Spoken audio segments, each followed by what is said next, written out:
Okay, I did set up this talk a bit different than what I was expected to do. So the topic is anti-inflammatory diet and the diet. So because I do have a tendency to talk fast, and I have a witness here, Sarah, usually my talks go forever because people keep asking questions. So what I did is I did that section that I promised you. Then I said, do we have time? Then I gave you more information about other stuff in your diet. And again, it's another section, do we have time? And I added a section specifically to MPS, okay? So if we can, and time permitting, I can give you more information than what I promised you guys. Good? Okay. I want to try to go a bit faster on this, but it's very simple, okay? Okay, plant-based and anti-inflammatory diet. Is it okay if I stand here so I can see that? Yeah. People hear me? Okay. Now, Dietary Guidelines for Americans, 2015 to 2020. So it's a 5-year thing. Let's go through pros and cons of it. I hated it when I look at it. It's 144 pages. Of you read it. As a doctor, I couldn't follow. I don't know how you guys do it. Okay? So that's why I did not like the American guidelines. Basically, the guideline says, eat healthy all your life. Make sure you have variety of nutrition, and just a lot of it. Don't take calories from sugar, fat, and salt, sodium, and shift to good foods and beverages. So it's a very general one. And the 5th one, just make sure you have healthy patterns for all, from home to work to everywhere. I'm going to break it down for you. I went through 144 pages, and this is what it comes down to. Eating pattern. Does this work? Does it work? Yeah. Okay. So basically, choose enough calories and eating pattern to maintain a healthy weight. Sorry. I think it's turned off. Yeah. There you go. You're on it. Yeah. Good daddy. So it says choose enough calories and eating pattern to maintain weight. Get enough nutrients and reduce risk of chronic disease. There is a lot of emphasis on weight. And I think because obesity is very epidemic in US. Like, honestly, I went to Starbucks to get a matcha green tea. I think sugar should be banned in US. Matcha green tea is a green tea that Starbucks has. We have non-sweetened matcha in Canada. Starbucks. Starbucks here just mix sugar with it. And it said lightly sweetened, like sweetened. I got like a grande for $6. I threw it out. It was pure sugar. That is why the American guideline, it has a lot of emphasis on weight. It says focus on variety. Just make sure everything is nutrient rich to maintain weight. See, everything is weight, weight, weight, weight. Limit sugar, saturated fat, and sodium, and just make sure you cut back on foods that have a lot of them. And it's going to go through example in a second. Choose healthier foods. Just make sure that you pay attention to your cultural differences and everything, and have a healthier eating pattern. Everyone from home to school to work, nationwide, must be on top of it. As you see, it's very vague, okay? So there's no details on it. Then they said, like, to eat healthy includes fruits and vegetables, protein, dairy, and grain. And then they said, like, healthier eating patterns, don't get trans fat. Don't get sugar, don't get sodium. They keep repeating themselves. Focus on variety. Just make sure all these are included in your diet. And I give an example of lettuce, celery, whole grain bread, apple, grape, fat-free milk, mayo, chicken breast, and unsalted walnut. Now, when people say fat-free anything, I panic. They take the fat out, it loses its consistency. A milk that is skim, no fat goes bleh. They have to add sugar to it to give it consistency. So it's all sugar. So you want milk? 2%. We're good? Good, good. Okay. And then limit sugar sources, Coke, pop, muffins, all of those are a no. They give example, saturated fat sources, desserts, ice cream, burger, cheeseburger, McDonald's, all of those. Easy. Burger King, right? What was the one that I like in California that I just land and I always go? My sister lives in LA. In and out. out. I did not like it last time I went. Too salty, but that's the one that... So good. The animal fries, yeah? Yeah. No, it was very salty last time I tried it. And they say limit sugar and saturated fat. They say don't get sub sandwiches, don't get pizza. So, Then, eat nothing. no, eat everything, but don't eat fast food. Can you believe I've never touched McDonald's? What? I'm not surprised. A lot of people don't. My mom is a pediatrician. So as a child, she used to make burger for us, take it to McDonald's, buy us a Happy Meal, And put pay for the food meal, put homemade burger in a Happy Meal, and buy us Happy Meal. That's a lot of work. I like it though. Yeah. I've never had McDonald's. Now when she told us, she was like, what? You fooled us the whole time? We never had McDonald's. Real McDonald's? It's not fair, right? Not missing out. I love their ice cream. My guilty pleasure. Oreo McFlurry snack size once a year. So it's not about not having it. It's about having it in moderation. Choose healthier food. Pay attention to personal and cultural preferences. Very wordy and boring. 144 pages. Hated it. Passionately. And I looked at this because of you guys. I live in Canada. I hated it. Oh, my plate. I hate nothing. There's another person to say that I hate it. Okay, so they came up and say, we know it's very wordy. So what we're going to do is we're going to give you something called MyPlate. Choose myplate.gov. So they say we have 5 groups of food. Fruits, vegetables, grains, protein, and dairy. Make sure you have it. They say, you know what? We know fat is good, but it's not part of there. But just make sure you take oil and fat as well. Up there. And they were like, and people were so confused with it. Yeah. They're like, what are we going to do? It says, go choose myplate.gov, and then it asks for your weight and height, and it tells you how much of what you want. It did not work for me. I spent 2 hours. It did not give me anything. And if, as a doctor, I can't figure out, good luck with everyone. I legit spent 2 hours on this. Did not work. Yep. Credentials under question, completely. It's like supposed to replace the food pyramid. Yeah. No, it is supposed to, when you give details of your age and height, give you how much of what you need. Yeah. It does not do that. They lie. It doesn't work. Yeah. I tried super hard with it. Yep. And then they were like, you know what, since we're not that wordy, let's give you more words to remember. Less than 10% of calories should be from sugar. Less than 10% from saturated fat. Salt needs to be less than 2,300 milligrams. Alcohol, how many for men? Come on, give it to me. How many drinks per day is permitted for men? It's written there, 2.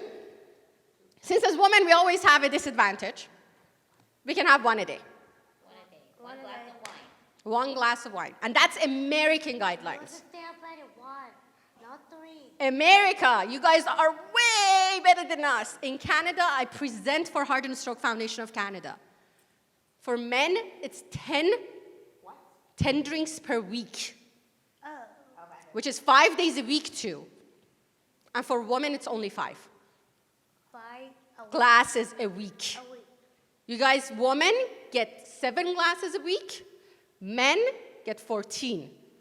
Now, just 1 second. What I see, people come, they're like, I don't drink, I only drink in weekends. And they go through 2 bottles of wine, and they're like, within my guidelines, that's liver failure. Just announcing that's liver failure. Canada, I'm going to go there in a second. I think these are very dangerous guidelines. When I was in high school and we had health class, we were told that if you drank more than 2 drinks per week, that you had a drinking problem. No.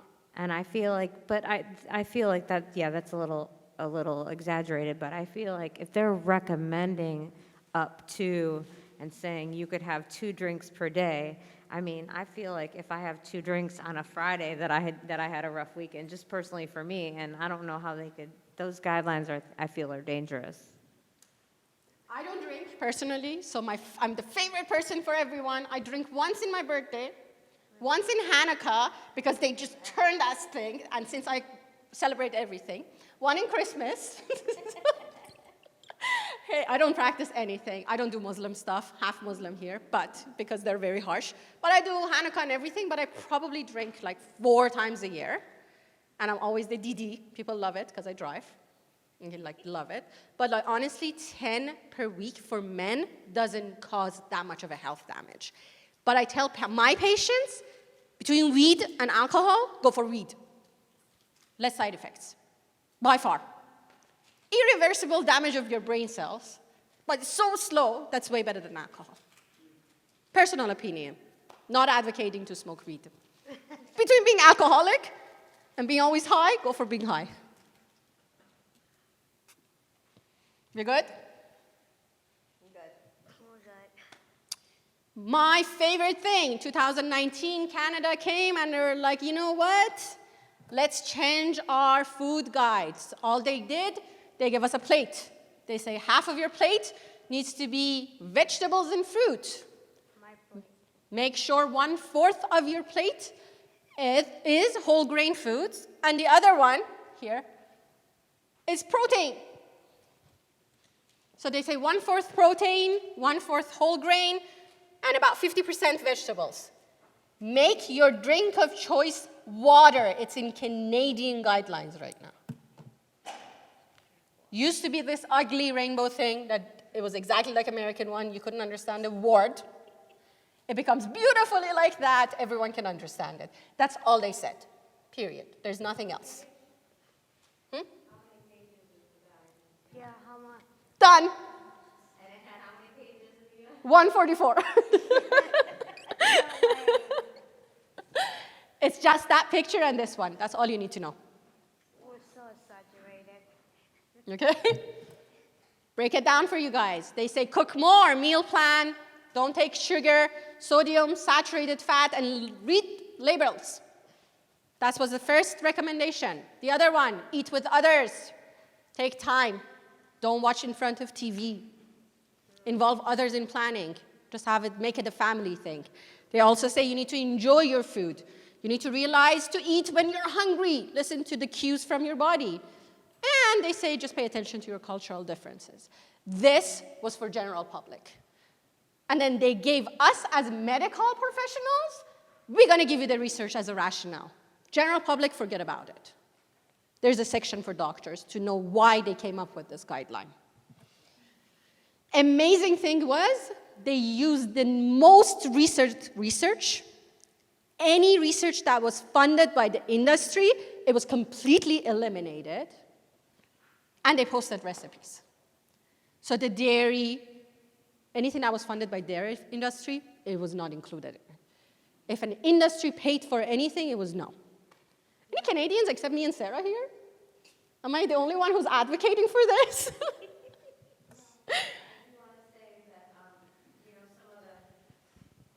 Some of the documentaries, like on Netflix, like What the Health, they do talk about how, it's how skewed it is, exactly what you're saying between. This is very close to the What the Health one, and I'm going to tell you why.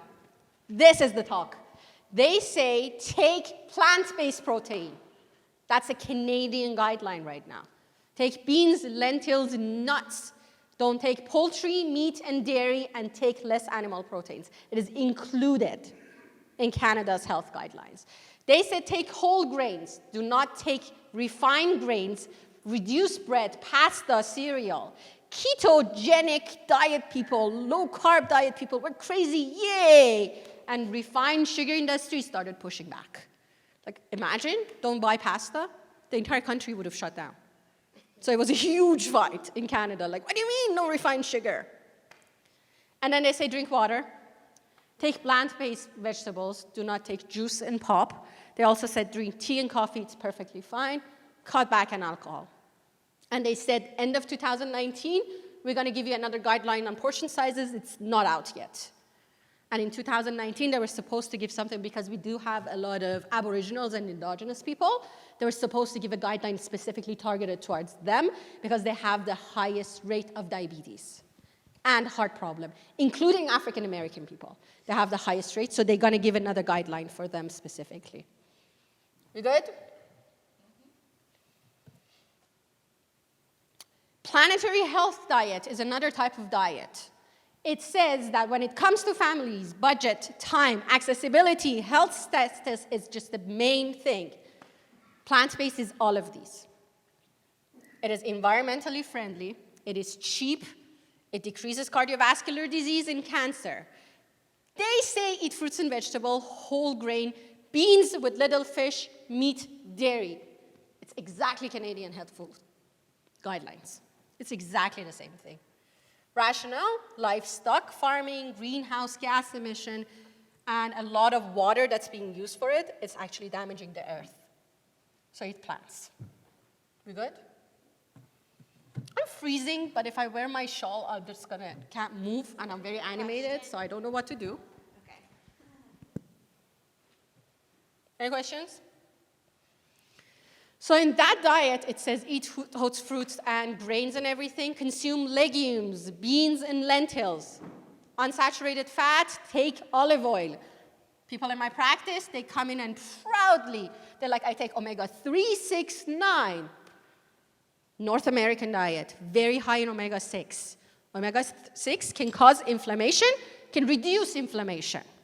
Because it's very high in North American diet, it causes inflammation in our body. You do not need omega-6. Our diet is very high in omega-6. Omega-3 has a lot of anti-inflammatory effects. Omega-9 is olive oil. So if you take omega-3, 6, 9, 3 reduces inflammation, 6 increases inflammation, so you go to 0. You're basically paying a lot for olive oil, period. Makes your life easier. We good? Oh, and the goal is by 2050, 50% of people are vegetarian mainly. And they say maximum 2 eggs per week, red meat once a week, poultry a few times a week, and if you ever hear pescatarian diet, it's vegetarian person that does fish. There's a lot of problems with the fish because of mercury contamination. That is me as Princess Leia. So that was my view. And in general, we are a very health-seeking society. In Canada, we didn't change the guidelines for 10 years. So the pros and cons, the pros is way heavier. It's easily understandable. Everyone knows fruits and vegetables are 2 thumbs up for it. They make water the drink of choice, and they say flavor it. So add lemon, cinnamon, cucumber, and mint. Lemon water is a problem, very acidic in your mouth. It's going to erode your teeth. Every morning, people get up and have their lemon water. Their dentist is going to hate them. Brush your teeth right after. Okay? You good? And then more vegetables mean more phytonutrients and to make sure you're hydrated. Love the idea of whole food because processed food, like my practice, a lot of women come. I'm going to give you a question that I always ask them.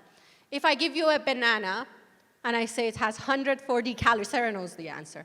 It has 140 calories in it, and I give you a banana chips, baked, not fried, with coconut oil. Has a stamp of Heart and Stroke Foundation of Canada, and it only has 100 calories. Which one is better for you, a real banana or the banana chips that has Heart and Stroke Foundation of Canada approval? Why? It's exactly the same thing, yeah. So what it is when you put the banana in your body knows exactly what is what. This much is prebiotic, this much is fiber, this much is probiotic, everything goes into its place. The minute you put that banana chips, it has preservatives. Your brain go, whoa, I don't even know what are these. It has heart, liver, and spleen to protect. It's like, what am I going to do? It starts pushing everything to your fat cells. So the fat cells become bigger and bigger and bigger and bigger and more toxic.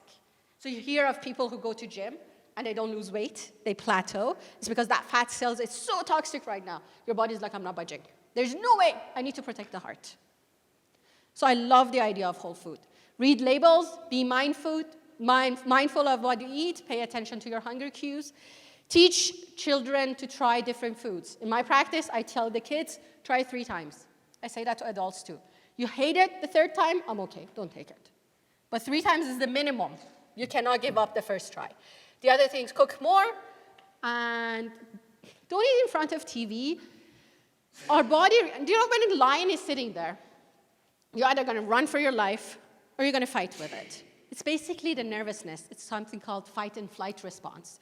Your body, you don't care to digest food. You don't care to have sex. You don't care to sit down. You just want to survive. That's exactly what it is. So when you eat in front of TV, what happens is your body's state of agitation. Our body reacts to everything the same as a lion is after us, even traffic. But our brain doesn't react that way. Our brain is like, it's traffic, but your body reacts exactly the same.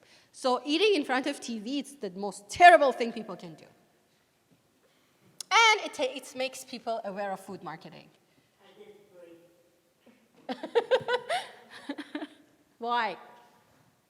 Because there's nothing better to do than sit in front of it, watch TV than for people.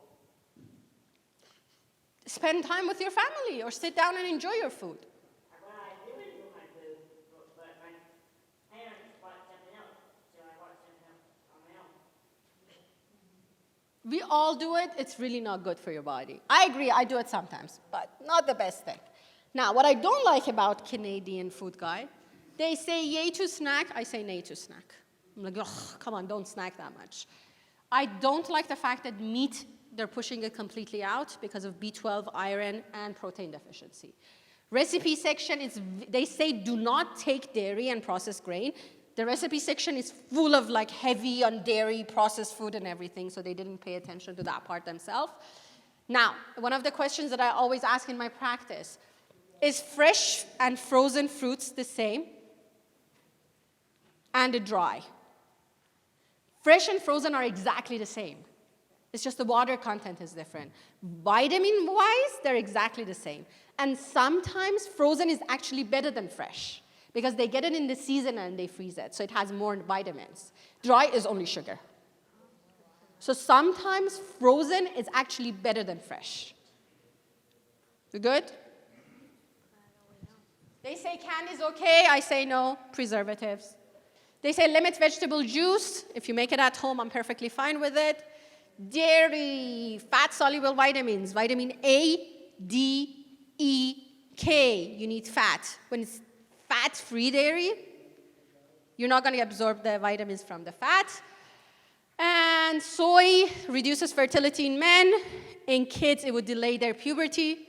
It's genetically modified. I'm not for soy. A lot of people are. There's no section on fat for real. That was another problem. And remember, it's just a guideline, and it cannot work for everyone.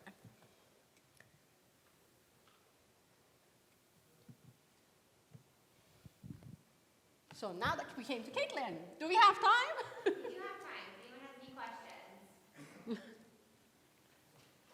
So it says that. Thank you. Okay. So you said that,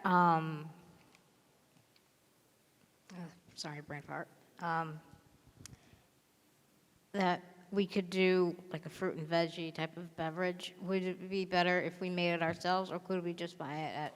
When you buy it, there's a very good chance that it's only sugar.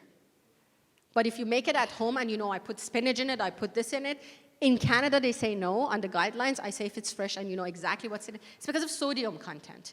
Like V8, it's very high in sodium. Yeah, it's For just- example, it doesn't that's need why it. we say don't get the processed one. But if you go to Booster Juice and you know what they put in it, I'm fine with it. Okay, so like,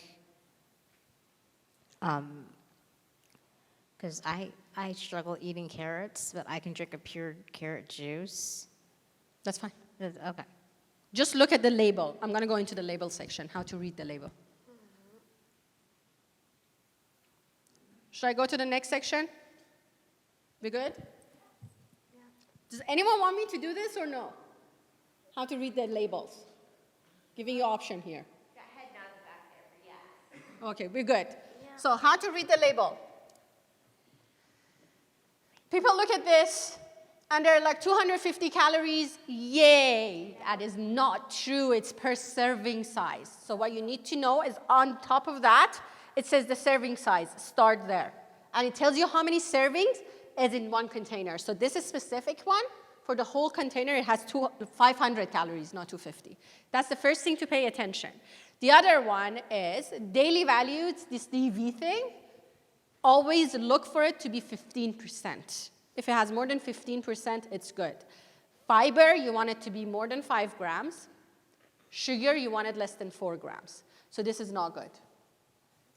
0 and 5. I tell patients to remember 4 is the number to remember. Heart and Stroke Foundation of Canada. You need less than 4 grams of sugar, more than 4 grams of fiber. Especially with cereal in the morning. Look for number 4. If you have that, you're good. Sodium, just make sure it's low. Free or low. When they say it's low in sodium, it means it has less than 140 milligrams. Cholesterol, if it's low in cholesterol, less than 20 milligrams. Fat, low fat, it must have less than 3 grams. So if they say this is low fat and then you look at it and it has 6 grams on the label, they lied. It's not low fat.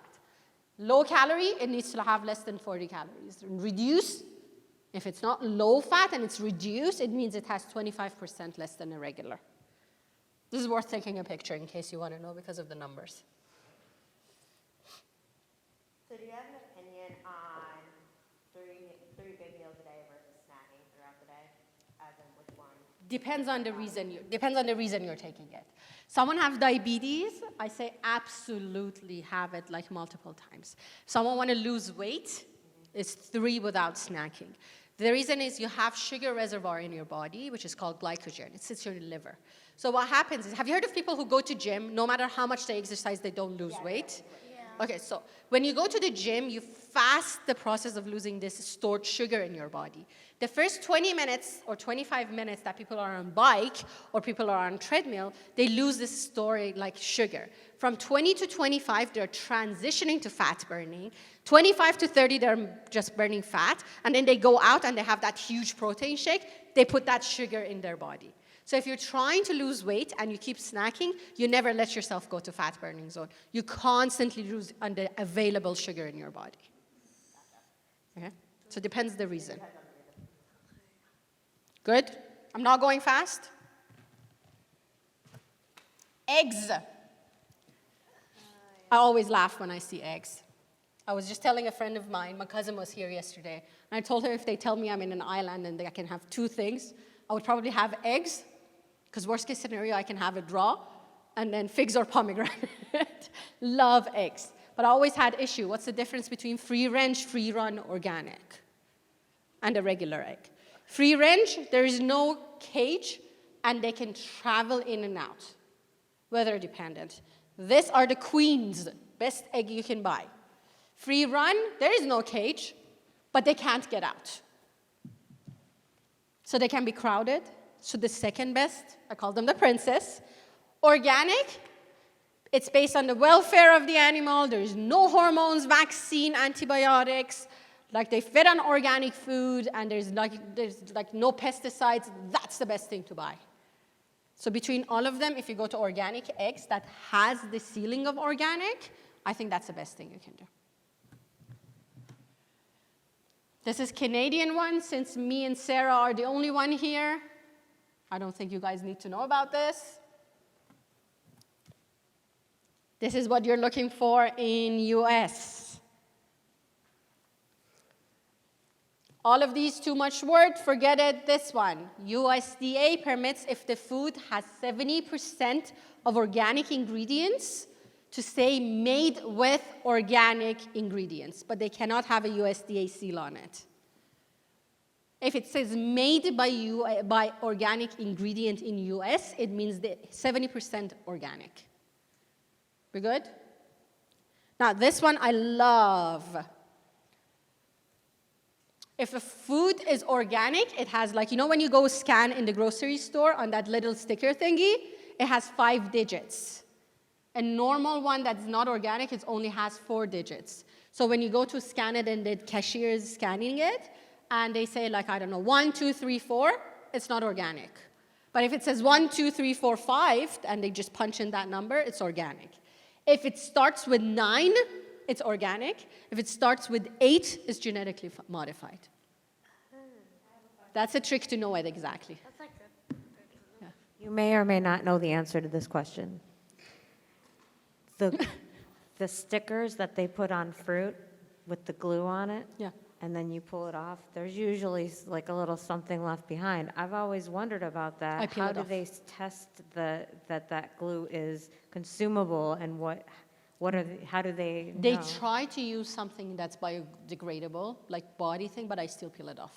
I take a knife and I just peel that Okay, section yeah, off. that's what I do, but I was just Personally. wondering, is there any research There on was a that, research or- on it that it's safe for your body, and honestly, they said the amount is so minimal that air pollutant is more than that.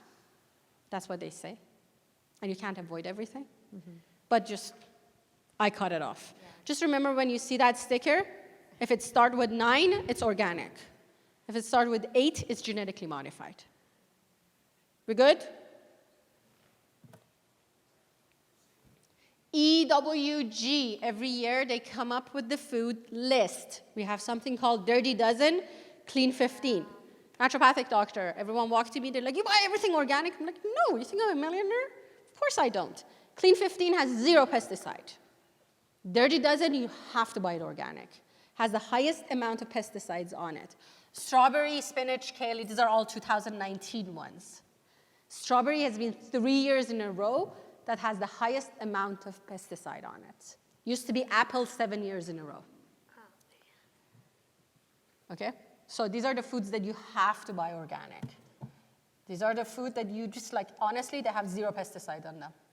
All you have to Google is EWG Clean 15 and Dirty Dozen. They're gonna give the new one pretty soon. We good?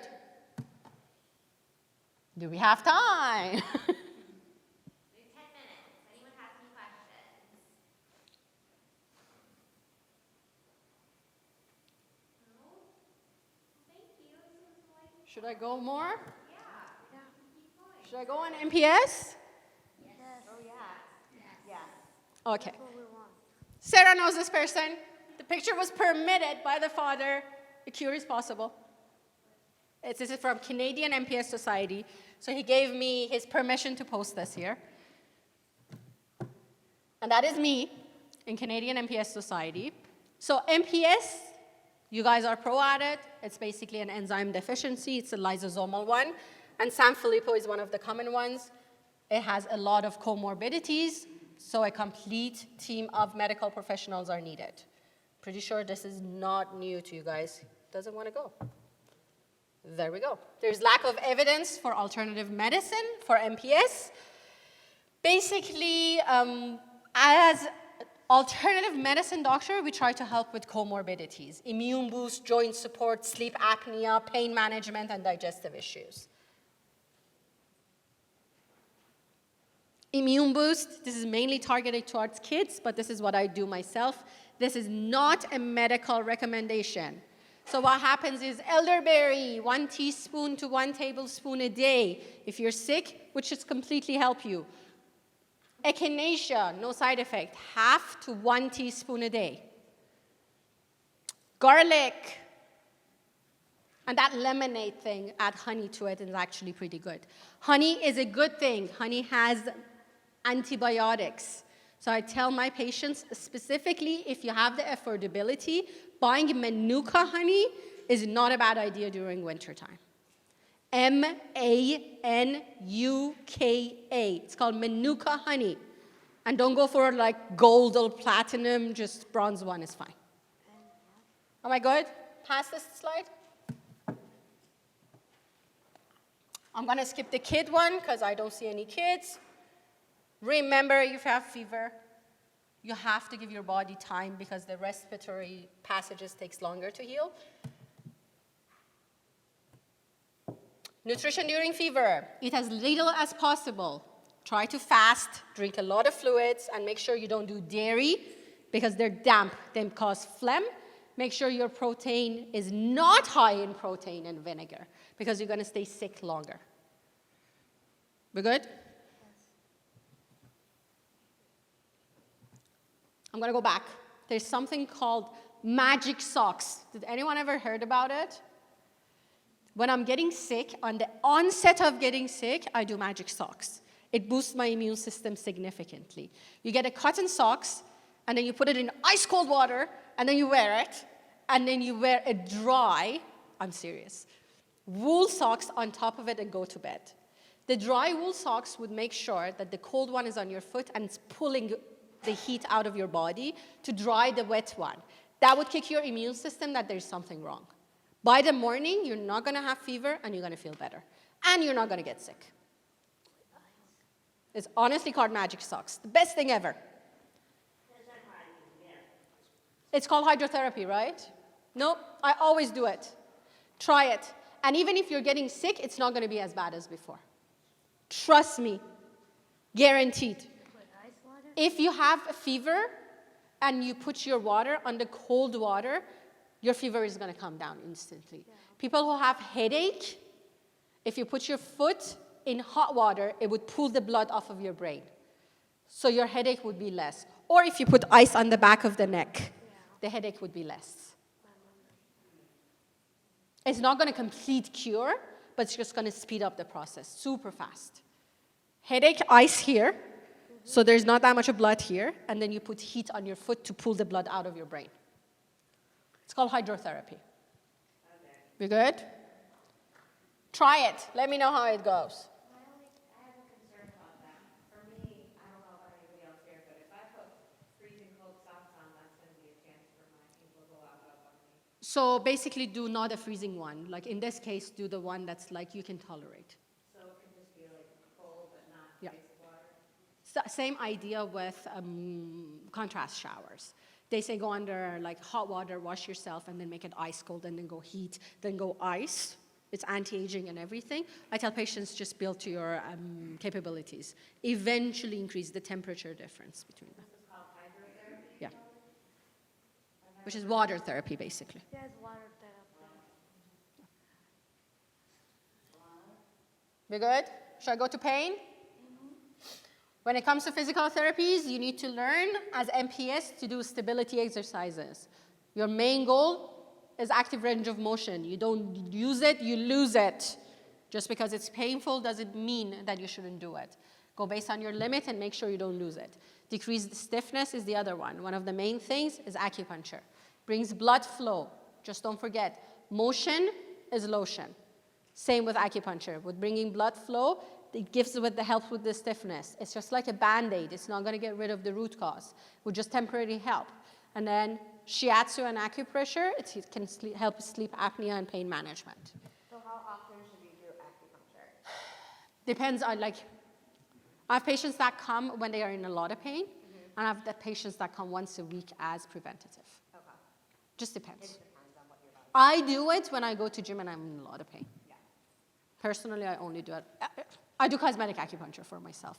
That's completely different. I stand in front of a mirror and poke myself, but that's the thing that I can do for myself. I can't do my back and stuff. Yeah, I just know it's like a little expensive here, and most insurance companies would cover something like Oh, so in Canada, they're fully covered by insurance companies, so that's the difference. Don't forget, we have universal health care. You guys don't. I'm bragging here. Pain and nutrition, you need omega-3 fish oil, omega-6, very high North American diet, avocado. Turmeric and rose hip oil is actually very, very, very good for inflammation. Keep active, sleep apnea. This is what you need to know if you have it. Avoid meat, hot sauce, fried food, fatty food, rich and salty one, alcohol, caffeine. They cause sleep apnea to get worse. However, turkey, nuts, and eggs are actually good because they have tryptophan. And tryptophan would decrease symptoms of sleep apnea. And then self-massage at the sole of the foot for 10 minutes has been reported to be helpful with sleep apnea. And use pressure, and that's it. That's the main thing. Hernia.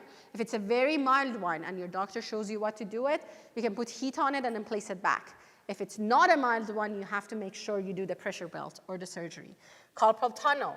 Hot Epsom salt bath. To soak your hand. Epsom salt is magnesium salt. Your muscle to contract, there's two fibers. One is actin, one is myosin. Basically, myosin attaches to actin, activates it, and your muscle goes to spasm. Calcium and magnesium in chemistry are right under each other. One is smaller than the other. If I bombard your body with magnesium, magnesium would sit here. Calcium doesn't have anywhere to sit. All your muscles would start relaxing. Epsom salt is magnesium salt. So if you have pain and stiffness, Epsom salt bath, Epsom salt soak, it's a very, very good idea. Done. I think so. Yes, done. Okay, thanks.